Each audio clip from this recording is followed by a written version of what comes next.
All right, here we go. This right here, what I'm about to give you right now is gonna help you get some new customers this week.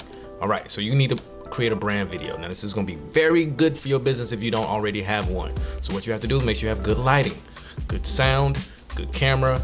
I mean, you can use your phone. You can get away with using your phone. All right, you also need a well-written script.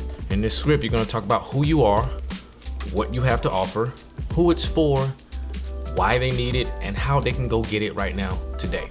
Once you have this edited, put into a beautifully edited video, make sure you put it front and center on your website.